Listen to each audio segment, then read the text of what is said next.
Alright, I wanted to continue this little ghetto symposium about little things that woke me up that just didn't seem right when I was in the witness faith. And one of them was their overly obsessive thoughts on sex and how sex was the main topic of discussion about everything. Just over obsession of getting in people's bedrooms and people's personal lives and worrying about how they were having sex, if they were having sex, whether they were masturbating or doing anything sexual, and how this took precedence over everything.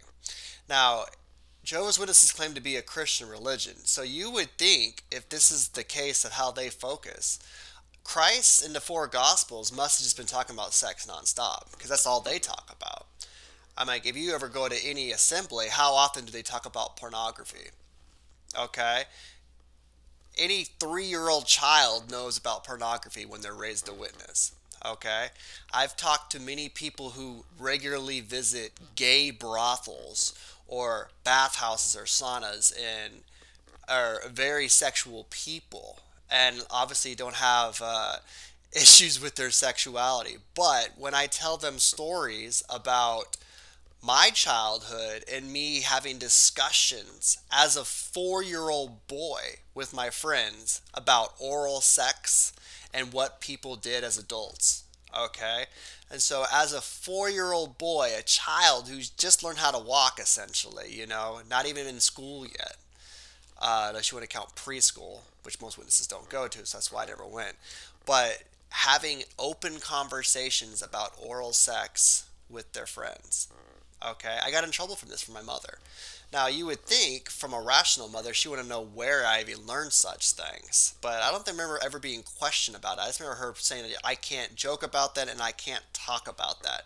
But she regularly took me to the Kingdom Hall 3 times a week where they regularly talked about oral sex, sex in general, and homosexuality, bestiality, and all these other sexual topics on a regular basis, in front of small children. And so children in the JW faith are highly sexualized and are well informed about sexuality more than worldly people by far.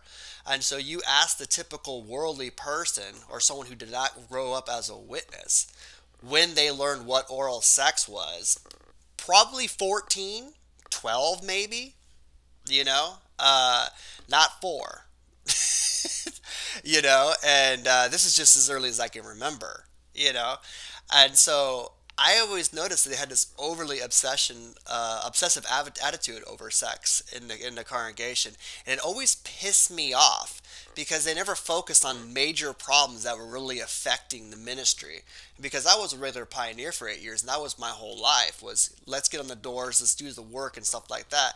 And these people want to go on stage and talk about sex, which isn't interfering with preaching work whatsoever, because if anything, it would help. But they completely overlooked issues such as alcoholism, major issue in the JW faith. I mean, so many people are drunks. So many elders literally drink alcohol just to live to live at night with themselves and to go to be able to go to sleep. Uh, and alcohol is such an issue. I mean, the Bethel reputation. People are like, "Oh, you're a Bethelite. You guys drink like fish," and everyone's like, "Okay." Alcoholism is mentioned a lot more time than homosexuality in the Bible, by far. It's mentioned more than sexuality. I guarantee it. No one ever talks about gluttony. How many people in the JW faith are fat as hell? Okay. Gluttony is mentioned over and over again in the Bible, but no one ever mentions overeating. Heavy drinking and those kind of things. These things actually do affect your health and affect the preaching work, for that matter. If you're too fat to get the hell out of your car and knock on a door, you're not a very good Jehovah's Witness. You're actually pretty useless. And so it's interesting they don't even focus on this side of stuff. Because, I mean, most of the fat witnesses aren't having sex. I guarantee they're not getting erections, or they're not attracted enough to want to be someone to have sex with them. So that's weird that they talk about sex all day long, and most witnesses look like shit. Uh, this is examples. I mean, I've been following. Some places are different. Europe's not as bad as America, so I understand Europeans. They're not as fat as Americans. Issues with Spiritism. Spiritism was only a problem for kids, while adults were regularly watching Lord of the Rings no problem. And I'm a huge Lord of the Rings fan. I don't care about that now. I don't. I'm not worried about spiritism and other fairy tales and hocus pocus stuff that plagues the typical witness mind. Uh, all these different little things. Now we have the JW Square everywhere, and that's the way I grew up. That would be considered idolatry in the 90s. The modern day witness faith is not even recognizable. It's changed so much since I left. I've been gone about a year and a half, and now we got videos of people doing salsa dances in the Kingdom Hall on the international convention visiting.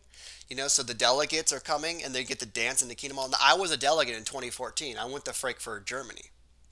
Okay, we didn't dance in no Kingdom Hall. Yeah, we had entertainment, but it was on an outside source. Anybody who I was born in '84 and raised a witness from that era knows you don't play music on the Kingdom Hall stereo. Not worldly music. It's Kingdom melodies only. Because remember, you can't even have a wedding in the Kingdom Hall and play outside source music like Canon number 4 or whatever. Like do do do do do. Like totally appropriate wedding music is completely not allowed at a witness wedding. You can't bring it in and play it. But international delegates can come into town and they can play salsa music and have dances. Remove the chairs and dance in the Kingdom Hall, listening to worldly music. It's crazy. And it's just so interesting. I mean, it was just like the double standards and the flip flopping and all these other major issues, greediness, materialism, big issues in the Kingdom Hall and Witness Faith. How many sisters are on SSRIs because they can't deal with their life of being objectified and held down and under submission under archaic Bible rules? You know, these are just normal things. People are on antidepressants left and right. It's not even rare. You know, how many people are on painkillers, addicted to narcotics? Okay, I was in a need greater congregation, and my coordinator was the regional convention overseer. I was really high up, really good friends with circuit overseers. I was invited. They wanted to write my story in the writing committee. I didn't ever wanted to do it though because I didn't want to come out of the closet then, and so I was just like, no, I'm not going to talk about gayness and stuff like that in the watchtower and have everyone know it's me. Because most people in the Kingdom Hall are homophobic and love to discriminate against homosexuals, and of anybody who isn't, I guess cisgender is the way you call it. But yeah, anyways, and so his wife had a back pain, and she would literally go out and pioneering with me, and she'd be strung out on heroin because she's taking oxycodone. That's what it is. It's a narcotic. And so you ever been out preaching with somebody who's literally strung out on opioids? You know, this was normal. No one ever counseled her on this. She's still a regular pioneer to this day. She's serving in Colombia right now. Guarantee she's still taking pills. She probably takes more down there because it's easier to get. Uh, so we had pill problems, you had idolatry problems, materialistic problems, you had alcohol issues, you had depression, all these other things that should have been addressed that never were. But we was here to talk about sex all day long. I had a ministerial servant friend who got removed, the book literally thrown at him because his girlfriend, who he was dating, sent him some pictures of her in lingerie, and he apparently masturbated to them. Okay. Got removed as a ministerial servant, as a regular pioneer. The scandal broke them up. It's crazy. That's just like literally normal dating behavior, and it's insane. And so they're hypersexualizing children. They allow pedophiles to walk through the Kingdom Hall. They have a two-witness rule, and so literally pedophiles are like, oh, really? So there's a place where all the adults and the children all gather together, and then there's lots of private rooms throughout the whole Kingdom Hall where I can just drag a child in there and, fuck them. Yeah, most definitely. Kingdom halls are great places for pedophiles. And then and it's your word versus the kids, unless you do it in front of their parents, you can get away with it. They're not gonna contact the authorities. They're afraid of ruining their reputation. And so, like NAMBLA, they should be all about Jehovah's Witnesses. NAMBLA would be all over it. Uh, and so it's crazy. Hypersexualize the children, teach them about oral sex, make it sound like this is a normal conversation piece. So now when they have a pervert coming up to them and talking to them about something you shouldn't talk to a 5-year-old about, they're like, oh, well, I heard this on stage. This isn't abnormal. This is completely normal. Pedophile paradise. You know? That's what it is.